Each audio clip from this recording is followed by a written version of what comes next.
अन्ना हजारे का जो आंदोलन है उसमें नवीन जय हिंद मुख्य धारा में थे, फ्रंट पे थे।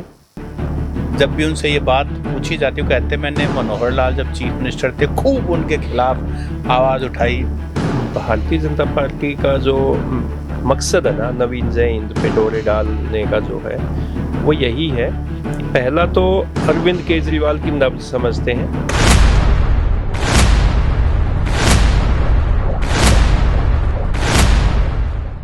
नमस्कार, द हरियाणा टॉक्स के खास मुद्दे में आपका स्वागत है। नमस्कार।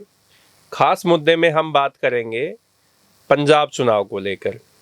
हरियाणा के मुख्यमंत्री खासकर भारतीय जनता पार्टी पंजाब में अरविंद केजरीवाल का तोड़ ढूंढने का प्रयास कर रही है और तोड़ रोहतक से है, नवीन जय हिंद के रूप में तलाश किया जा रहा है। मुख्यमंत्री पिछले दिनों नवीन जय हिंद के बीपीएल फ्लैट वाले मकान में भी गए। उसके बाद और भी कई बीजेपी नेता उनसे संपर्क कर रहे हैं।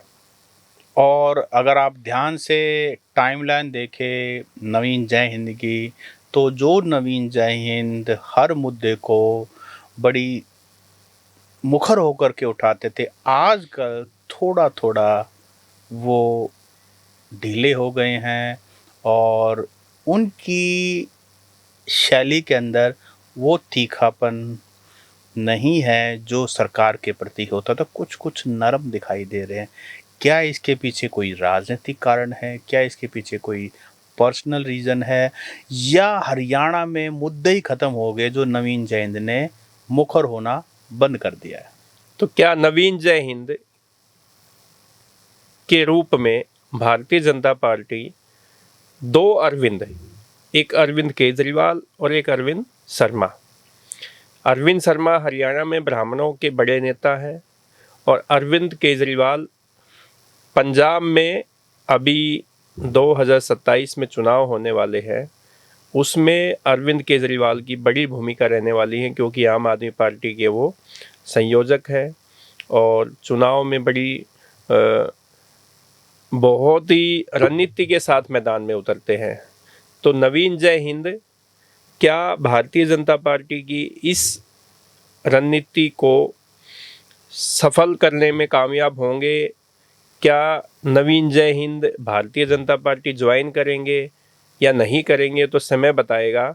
लेकिन जो हालात अभी देखने को मिल रहे हैं राजनीतिक, उससे तो लगता है कि नवीन जय हिंद धीरे धीरे भारतीय जनता पार्टी के रंग में रंगना शुरू हो गए हैं। तो ओपी जी, ये माना जाए नवीन जय हिंद का जो संघर्ष है, आम आदमी पार्टी के प्रदेश अध्यक्ष रहे, उन्होंने शायद 2 बार चुनाव भी लड़ा, लेकिन उसके बाद काफ़ी लंबे समय बाद वहाँ से वो विमुख हो गए थे, उनका मन हट गया था। उसके बाद सोशल एक्टिविस्ट और एक्टिविज़म में चले गए थे और अब मनोहर जी से तो देखो उनका पुराना प्यार है। हालांकि वो एडमिट नहीं करते कि मनोहर जी, जब भी उनसे ये बात पूछी जाती है, कहते मैंने मनोहर लाल जब चीफ मिनिस्टर थे खूब उनके खिलाफ आवाज़ उठाई। देखो, ये राजनीति है और राजनीति में आपको अपना योगदान देना होता है। योगदान किसी भी रूप में हो सकता है। योगदान तारीफ करके हो सकता है, या योगदान आपको विरोधियों को चित लगा के आप अपनी शैली में भी कर सकते हैं। तो मुझे लगता है कहीं ना कहीं, हालांकि मुख्यमंत्री जी आई, कहा यह जा रहा है कि उनके पिताजी पिछले दिनों एक्सपायर हुए थे, उस दौरान मुख्यमंत्री साहब का शेड्यूल बहुत बिजी था, उस समय नहीं आ सके, तो अब वो रोहतक में उनके सन सिटी वाले बीपीएल फ्लैट में उनसे मुलाकात करके गए हैं। साथ में लोकल पूर्व मंत्री मनीष ग्रोवर थे, मंत्री अरविंद शर्मा थे, डॉक्टर अरविंद शर्मा थे, लेकिन मामला इससे कुछ ज़्यादा है। देखो सत सिंह जी, आम आदमी पार्टी की जो नब्ज है ना, नवीन जय हिंद बहुत अच्छे से समझते हैं। अन्ना हजारे का जो आंदोलन है उसमें नवीन जय हिंद मुख्य धारा में थे, फ्रंट पे थे। इससे पहले जब अरविंद केजरीवाल ने वो ग्राम स्वराज और आरटीआई एक्ट को लेके पूरे देश में अभियान चलाया। तो नवीन जय हिंद जब एमडी यूनिवर्सिटी रोहतक में पढ़ते थे और केजरीवाल सबसे पहले जब हरियाणा में आए इस आंदोलन के दौरान, ये अन्ना हजारे आंदोलन से पहले की बात है, 2007-8 की, तो सबसे पहले यूनिवर्सिटी कैंपस में आए थे नवीन जय हिंद के पास। फिर उसके बाद अरविंद केजरीवाल के साथ नवीन जय हिंद और काफ़ी और जो लोग थे पूरे देश भर के, वो इस आंदोलन में आगे बढ़े। आम आदमी पार्टी की सरकार बनी और पहले तो अरविंद केजरीवाल ने अपने जो विरोधी थे, जो कंधे के ऊपर से देखना शुरू करते थे अरविंद केजरीवाल की तरफ, पहले तो नवीन जैन से उन लोगों को निपटवाया। मतलब पट्टा फेरते थे नवीन जैन भाई पहलवान आदमी है तो पट्टा फेरने क्या होगा कि सबसे पहले योगेंद्र यादव को निपटाया नवीन जैन ने, उसके बाद और कई नेताओं के खिलाफ मोर्चा खोला, पार्टी छोड़ के ही उन्होंने। लेकिन केजरीवाल साहब इतने ये मानिए कि इतने आसान फरामोश निकले कि उन्होंने नवीन का ही पट्टा फेर दिया देखो और बेटा दे दिया करड़ा। एक टाइम में तो देखो नवीन जय हिंद अरविंद केजरीवाल के खासम खास राइट हैंड मैन थे। लेकिन क्या होता है ना, नेता होते ना सत्सिंह भाई, जब वो कुर्सी पे बैठ जाते हैं तो फिर वो दूसरे लोगों को वो पुराने दिनों की तरह जैसे वो भाईचारा ना उसको भूल जाते हैं। ऐसा कहते हैं कि जंगी घोड़े अलग होते हैं और दरबारी घोड़े अलग होते हैं, तो नवीन है जंगी घोड़ा। तो नवीन जय हिंद ने कभी भी मीटिंग्स में भी या वैसे भी, चाहे कितनी बड़ी से बड़ी मीटिंग हुई, चाहे वो मुख्यमंत्री थे चाहे कुछ भी थे, तो नवीन जय हिंद हमेशा उनको नेताजी बोलते थे।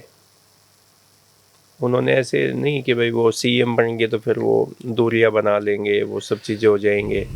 और जैसी नवीन जय हिंद की शैली है बातचीत करने की, वो तू तड़ाक करके बोलने वाली, तो फिर नेताजी सीएम साहब को कौन सी चीज़ें पसंद है। तो धीरे धीरे अरविंद केजरीवाल ने नवीन जय हिंद को साइड में लगाना शुरू कर दिया। यहाँ पे लाला जी जो कि पैसे वाले थे, सुशील गुप्ता जी, डॉक्टर सुशील गुप्ता, उनको प्रभारी बना दिया, प्रदेश अध्यक्ष बना दिया।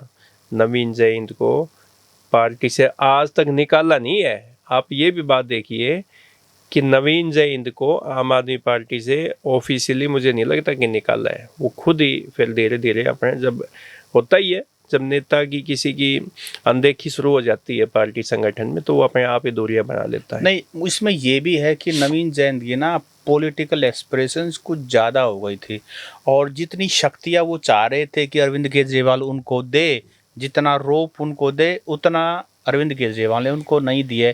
क्योंकि देखिए, मुख्यमंत्री दिल्ली के और आम आदमी पार्टी के सर्वे सर्वा अरविंद केजरीवाल ये चाहते थे कि भाई जो लाइन अरविंद केजरीवाल ने खींच दी, कोई भी उसको पार करने की कोशिश ना करे, चाहे तुम्हें तुम्हारा हक मिल रहा है या नहीं मिल रहा है, you do not dare question. लेकिन जैसी शैली है नहीं, ये कैसे कह रहे हैं आप कि भाई अरविंद केजरीवाल ने नवीन जय हिंद को दिया क्यों? क्या नहीं, मैं कह रहा आप ये देखो, उनकी पॉलिटिकल एस्पिरेशंस, वो अपने हिसाब से हरियाणा की पार्टी चलाना चाह रहे थे। लेकिन अरविंद केजरीवाल ये चाह रहे थे कि जो कुछ भी हो उनसे ही हर चीज़ अप्रूव करवा के हो, उनके हिसाब से हो, कोई और नेता अपने आप बड़ा नेता बनने की कोशिश ना करे। नवीन जय हिंद को अरविंद केजरीवाल ने फुल फ्लैज हरियाणा की बागडोर संभलवा दी। इससे पहले वो पंजाब के, हिमाचल प्रदेश के, जम्मू कश्मीर के प्रभारी थे। दिल्ली के जितने भी चुनाव हुए सब में नवीन जय हिंद टिकट बांटने वालों में होते थे, एमएलए मंत्री बनाने वालों में होते थे। उनकी जो पत्नी, एक्स पत्नी कहेंगे अब तो, स्वाति मालीवाल, उनको महिला आयोग का चेयरपर्सन बनाया दिल्ली में। ये हरियाणा की राजनीति करते थे। वो अलग बात है कि हरियाणा में आम आदमी पार्टी का सिक्का नहीं चल पाया, उदय नहीं हो पाई, इसकी वजह से धीरे धीरे पार्टी बिल्कुल ख़त्म हो गई। लेकिन देखो, एक समय तो नवीन जय हिंद पार्टी में काफ़ी मजबूत पोजीशन में थे, उसके बाद डाउनफॉल हुआ। अच्छा, आप ये बताइए कि मुख्यमंत्री नायब सैनी इतने दिनों के बाद सन सिटी वाले बीपीएल वाले फ्लैट में अरविंद नवीन जय हिंद के साथ आए, के घर इसके पीछे, हाँ इसके घर पे आए, तो इसके पीछे क्या राजनीति है? क्योंकि बीजेपी के पास अभी ब्राह्मण नेता के रूप में डॉक्टर अरविंद शर्मा है और उधर से गौतम है। उसके अलावा तो मैं नहीं मानता कि कोई ऐसा जो विधायक भी है। ऐसे तो कार्तिकेय शर्मा भी है, लेकिन वो राज्यसभा का है। तो इस तरह का कोई ब्राह्मण नेता उनके पास आ जाए जिसको जेन जी फॉलो करता हो, जिसको आज का युवा जो एक्सट्रीमिस्ट सोच रखता है, जो थोड़ा सा जोशीला है, वो भी साथ आ जाए, तो क्या आपको लगता है ये है? और या फिर साइड में जो और ब्राह्मण नेता हैं जो थोड़ी सी हवा लेने की कोशिश करें, उनको भी बैलेंस करना ज़रूरी है? इसमें आपने बिल्कुल सही कहा है। और भारतीय जनता पार्टी का जो मकसद है ना, नवीन जय हिंद पे डोरे डालने का जो है, वो यही है। पहला तो अरविंद केजरीवाल की नब्ज समझते हैं। पंजाब चुनाव पहले नवीन जय हिंद पूरा संभाल चुके हैं आम आदमी पार्टी की तरफ से। वहाँ पे नेताओं की कमजोरी का पता है, अरविंद केजरीवाल की रणनीति का पता है कि वो कैसी रणनीति बनाते हैं। अरविंद केजरीवाल की कमजोरी का पता है कि वो कहाँ पे वीक है, उसकी स्ट्रेंथ का पता है कि वो कहाँ पे राजनीतिक तौर पे मजबूत है। तो ये सब चीज़ों का जो तोड़ है वो नवीन जय हिंद है। और मुख्यमंत्री नायब सिंह सैनी जो है, आजकल आप देख ही रहे हैं कि पंजाब में ज़्यादा सक्रिय है। और पंजाब को जीतने के लिए भारतीय जनता पार्टी वो हर तर्कस में तीर रखना चाहती है जिसको समय आने पर छोड़ सके। आप ये कहना चाहते हैं कि नवीन जय हिंद अरविंद केजरीवाल का विभीषण है और इसके थ्रू वो रावण की नाभि के अंदर तीर मार के उसको खत्म करना चाहते हैं? देखो, विभीषण तो कहना मुझे ये, क्योंकि विभीषण की जो एक संज्ञा दी जाती है वो गद्दारी के तौर पे दी जाती है। तो नवीन जय हिंद को मैं मानता हूँ कि गद्दार तो नहीं है, पहली बात तो ये। और वो भेद भी नहीं देगा कि भाई अपने भाई का, अपने परिवार का, अपने स्टेट का, अपने किसी का भी। हम पॉलिटिकल बात तो नवीन जय हिंद यारों का यार तो देखो रहा है। वो अलग बात है कि राजनीतिक तौर पे तो सब लोग अपना अवसर देखते ही हैं। तो नवीन जय हिंद का वनवास पूरा हो गया, मतलब का राजनीतिक जो अभी ब्रेकअप चला हुआ था, एक तरीके से ये कह सकते हैं राजनीतिक पार्टियों के साथ।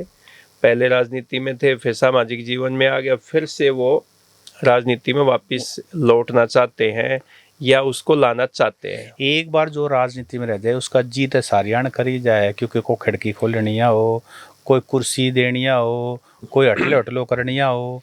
और नवीन जैन तो भाई आज का नया युवा है और इसको आपने देखा होगा पीछे राघव चड्ढा और अरविंद केजरीवाल के खिलाफ उन्होंने ऐसा मोर्चा खोला था कि ऊपर से बड़े लेवल पे उसके रिश्तेदारों तक धमकियां भी मिली थी। तो क्या ये बीजेपी के कहने पे किया था?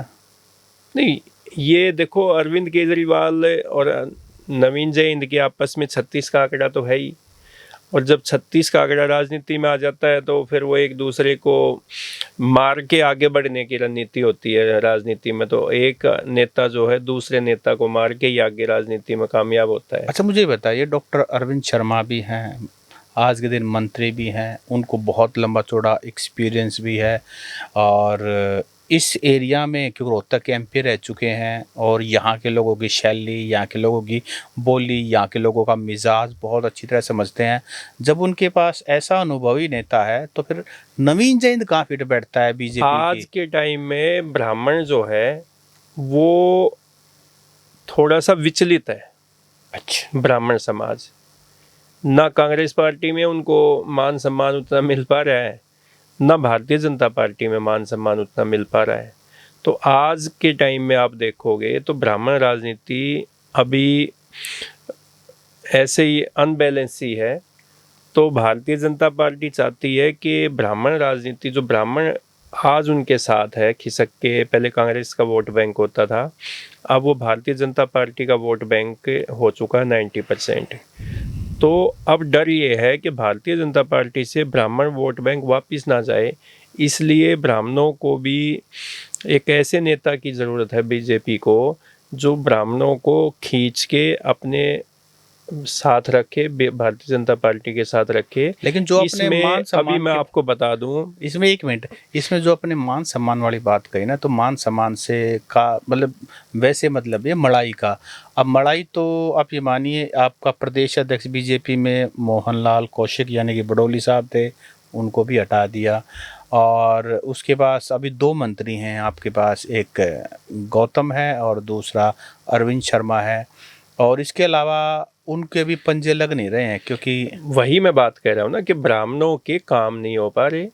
अरविंद शर्मा कोशिश तो कर रहे हैं कि ब्राह्मणों ताकत को तो दिखा रहे एकजुट कर सके, अपने साथ रख सके, लेकिन ब्राह्मणों के काम नहीं हो रहे, पहली बात तो।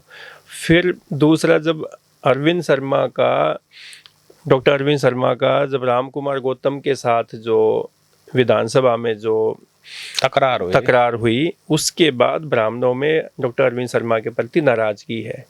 तीसरी बात कि उधर से पलवल से खेल मंत्री है अपने गौरव गौतम, उनको पूरे हरियाणा में, खासकर इस बेल्ट में जो अपने रोहतक सोनीपत झज्जर वाली जो बेल्ट है, यहाँ से जो तगड़ा ब्राह्मण है ना, उसी को लोग ब्राह्मण नेता मानते हैं।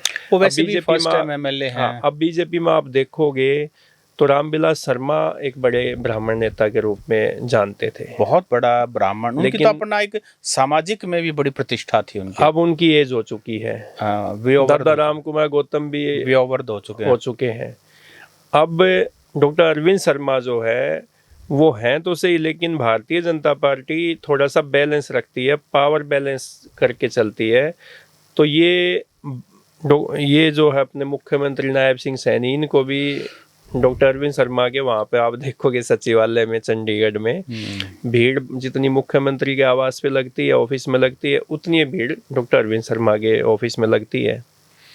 तो ये किसी ने कहीं ना डर भी रहता है, अनसिक्योर होते हैं नेता लोग, कि जब भाई यहाँ भीड़ ज्यादा हो रही है तो कभी दिक्कत में ना आ जाए, कुर्सी दिक्कत में ना आ जाए। नवीन जैन का जैसा आपने बात शुरू में की, पंजाब में क्या यूटिलिटी हो सकती है नवीन जैन की? क्योंकि नवीन जैन तो आज से कई साल पहले अरविंद केजरीवाल के साथ था, और अब तो बहुत लंबा टाइम हो गया, बहुत कुछ बदल गया, बहुत कुछ आम आदमी पार्टी, अरविंद केजरीवाल बहुत कुछ आगे बढ़ गए, और उनकी भी राजनीतिक जो ताकत थी वो भी काफ़ी घट चुकी है, अब वो सिमट चुके हैं पंजाब तक। तो अब नवीन जयहिंद बीजेपी के पंजाब विधानसभा चुनाव 2027 जो फरवरी के अंदर होगा लाइकली, उसमें क्या काम आ सकते हैं? देखो, मैंने पहले भी बताया है कि नवीन जयहिंद अरविंद केजरीवाल के अंदर की जो राजनीति है ना, उसको समझते हैं कि अरविंद केजरीवाल कैसी राजनीति करते हैं, कैसे मुद्दे लेके आते हैं और उसका तोड़ क्या है।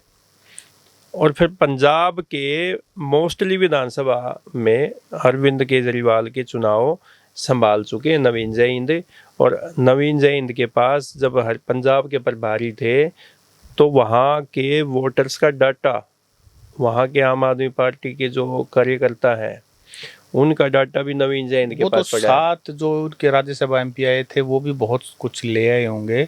अच्छा, इसके अलावा बीजेपी को तो फायदा समझ में आ गया कि वो नवीन जयहिंद का इस रूप में फायदा उठाना चाहते हैं। नवीन जयहिंद को क्या फायदा है? क्योंकि बिना फायदे के तो देखो राजनीति में देखो, नवीन जयहिंद के पास 2029 का चुनाव है, 2026 जुलाई अब चल रहा है, 27 में पंजाब का इलेक्शन है।